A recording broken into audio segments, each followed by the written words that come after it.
জয় গুরু সকলকে। কেমন আছেন আপনারা? তো আজকে হচ্ছে বসিরহাট সৎসঙ্গ মন্দিরের উৎসব।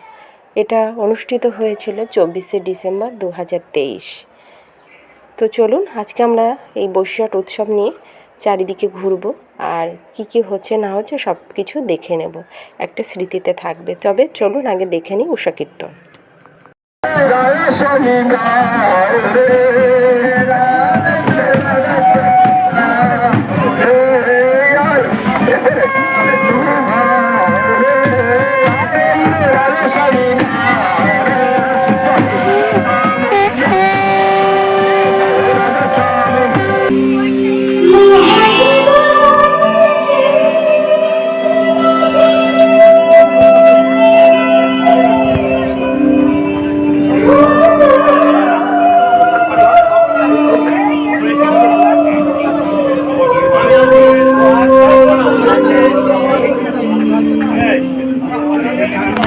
আমাদের এখানে কিন্তু বিভিন্ন রকম অনুষ্ঠান শুরু হয়ে গেছে। সকালবেলা উৎসব কীর্তন দিয়ে শুরু হয়েছে, তারপরে বিভিন্ন রকম স্টেজ পারফরমেন্স তো হচ্ছে। আর এখানে কিন্তু সব মায়েরা লাইন দিয়ে দাঁড়িয়ে আছে প্রদীপ নেওয়ার জন্য। যার যার প্রদীপ নেওয়া হয়ে গেছে সবাই কিন্তু লাইনে দাঁড়িয়ে আছে। এইবার ঠাকুরকে কেন্দ্র করে সবাই ঘুরবে আর কি এই প্রদীপ নিয়ে। তো আমিও এমনভাবে সাজিয়েছি আমার বাটাটা বা থালাটা, প্রদীপের থালাটা। তো এইবার আমাদের শুরু হয়ে গেছে প্রদীপ নিয়ে শ্রী শ্রী ঠাকুর অনুকূল চন্দ্রকে প্রদক্ষিণ করা।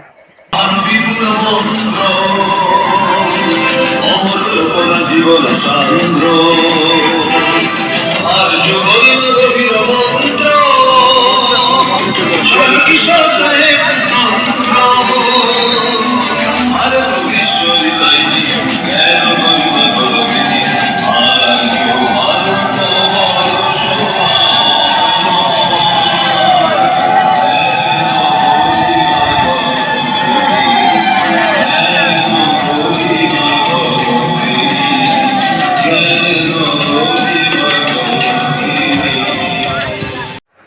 আমাদের প্রদীপ নিয়ে ঘোরা কিন্তু এখনও শেষ হয়নি। আমরা প্রায় 8 ঘন্টা থেকে 40 মিনিট কিন্তু এইভাবে ঘুরেই চলেছি।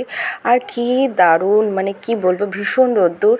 তো এর মধ্যে থেকে ঠিকঠাক করে আমি দেখতেও পাচ্ছি না যে কি উঠছে না উঠছে, তবু এইভাবে ভিডিওটা করে যাচ্ছি। ভীষণই রোদ্দুর, বুঝতে পারছো, মুখ টুক একেবারে ঘেমে গেছে। তো যাই হোক, এবার কিন্তু 136টা প্রদীপ নিয়ে আমরা ঘুরেছিলাম।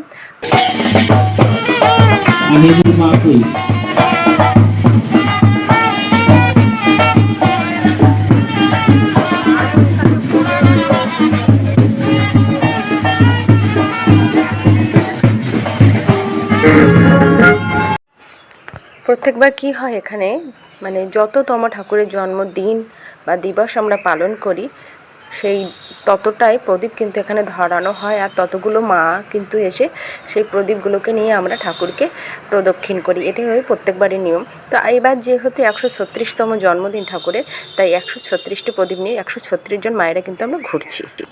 সো আমাদের কিন্তু প্রদীপ নিয়ে ঘোরা কমপ্লিট হয়ে গেছে। এইমাত্র আমরা চলে এলাম, দেখতেই পাচ্ছ এখানে প্যান্ডেল করা হয়েছে ভান্ডারের প্রসাদ দেওয়ার জন্য। তো এখন যেহেতু দুপুরবেলা হয়নি, এখন 11টা মতো বাজে, তো চলে এলাম সকালবেলা টিফিন করতে।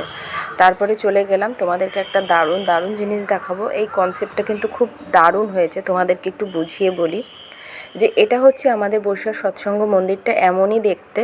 আর এখান থেকে সব দাদারা মায়েরা সব যাচ্ছে বাড়ি বাড়ি। এই যে একটা বাড়ি দেখানো হচ্ছে, দুটো বাড়ি দেখানো হচ্ছে, পরে আরেকটা বাড়ি আছে। এই 3খানা বাড়ি, বা আমরা বোঝাতে চাইছি যে মন্দির থেকে সব দাদারা মায়েরা বাড়ি বাড়ি গিয়ে ডিপি ওয়ার্কের কাজ করে। ওই যে ওইখানে একটা সৎসঙ্গ করা হচ্ছে। তো এটার মেন উদ্দেশ্য হচ্ছে বসিরহাট মন্দির থেকে আমরা সবাই দাদারা মায়েরা যাচ্ছি বাড়ি বাড়ি গিয়ে ডিপি ওয়ার্ক করে সব মায়েদেরকে দাদাদেরকে সব এক জায়গায় নিয়ে এসে নতুনভাবে দীক্ষিত করে তাদেরকে আবার উজ্জীবিত করে আবার আমরা ঠাকুরের সৎসঙ্গ করছি। এটাই হচ্ছে মেন কনসেপ্ট। খুব ভালো লেগেছে আমার বিষয়টা। আমি কিন্তু আগে বুঝতে পারিনি ঘটনাটা এরকমই, তারপরে পরে বুঝতে পারলাম যে কনসেপ্টটা এরকমভাবে বানানো হয়েছে। তো খুব দারুণ লেগেছে আমার ব্যাপারটা। আর এই যে যেখানটাতে ঠাকুরের আসন করা হয়েছে আর কি, মেনলি এইখানে যে ছোট্ট একটা ঠাকুরের মন্দির টাইপের প্যান্ডেল করা হয়েছে, তার মধ্যে ঠাকুর বসানো আছে।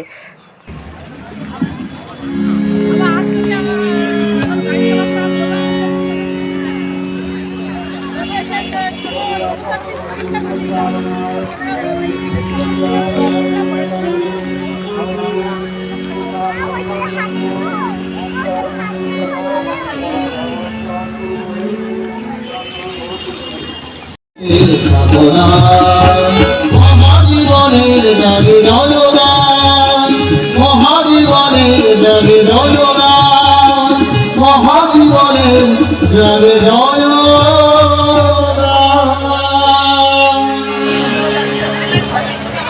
মহাজীবনের সেই জয়গান আমাদের কাছে সেই জয়গানের প্রতিধ্বনি। ভগবান আজকে এতগুলো মানুষ দেওঘর থেকে পেয়েছি, আর তাদের এই ছোট্ট কন্যা উন্নাকেও পেয়েছি, তার কাছ থেকেও আমরা কিছু শিখব। এখন উজ্জ্বলা চক্রবর্তী মা, তিনি আচার্যদেবের নিত্য সঙ্গ করেন। তার আরো একটা বড় পরিচয়, তিনি ঠাকুরের একান্ত পার্ষদ ননী গোপাল চক্রবর্তী দা। এক সময় সৎসঙ্গ জগতের সেক্রেটারি ছিলেন তিনি, তার নাতনি তিনি। আমরা তাকে পেয়েছি, তার কাছ থেকে সেই মহাজীবনের কথা, পরম দয়ালের সঙ্গে তার দাদুর সেই জীবনের কথা। প্রধান যিনি সেই পরম দয়াল, তার প্রতি ভালোবাসার টানে কিন্তু আজ আমি এখানে আসতে পেরেছি আমার পুরো পরিবারের সাথে। এই যে আমি যখন আচার্যদেবের কাছে আশীর্বাদ নিতে গেলাম, অনুষ্ঠান কিন্তু এখনও চলছে, বিভিন্ন রকম গান আলোচনা কিন্তু চলছে। তো এখন দুপুর হয়ে গেছে, ওই জন্য চলে এসেছি ভান্ডারার প্রসাদ নিয়ে। এই যে আমি দাঁড়িয়ে আছি, অনেক মায়েরা দাদারা সবাই দাঁড়িয়ে আছেন, কেউ বা প্রসাদ নিয়েছেন, কেউ বা দাঁড়িয়ে আছেন। এইবার আমাদের প্রসাদ চলে এসেছে। তো আজকে আমাদের এখানে করা হয়েছিল খিচুড়ি আর টমেটোর চাটনি, এই ছিল আজকে ভান্ডারার প্রসাদ। তো আমাদের এখানে কিন্তু প্রসাদটা খুবই ভালো হয়েছিল, সবাই যেটা বলেছে সেটাই আমি বলছি। খুব সুন্দরভাবে, খুব মায়েরা কিন্তু আগের দিন রাত থেকে সব সবজি কেটে, মানে সবাই খুব আনন্দ করে, সেটা আমি দেখাতে পারলাম না, পারলে পরবর্তী বছরে আমি এটা করে দেখাবো। সব মায়েরা কত আনন্দ করে এখানে সবজি কাটে আগের দিন রাত থেকে, তারপরে সবাই কত আনন্দের সঙ্গে কাজকর্ম করে হাতে হাত লাগিয়ে। তো এই যে আমাদের প্রসাদ চলে এসেছে, এইবার আমরা প্রসাদ গ্রহণ করব। তারপরে চলে এলাম একটু বসতে, এখানে বিভিন্ন রকম আলোচনা হচ্ছে, তারপরে যাব বাড়ি। দেখাচ্ছি নতুন কোনো ব্লগ।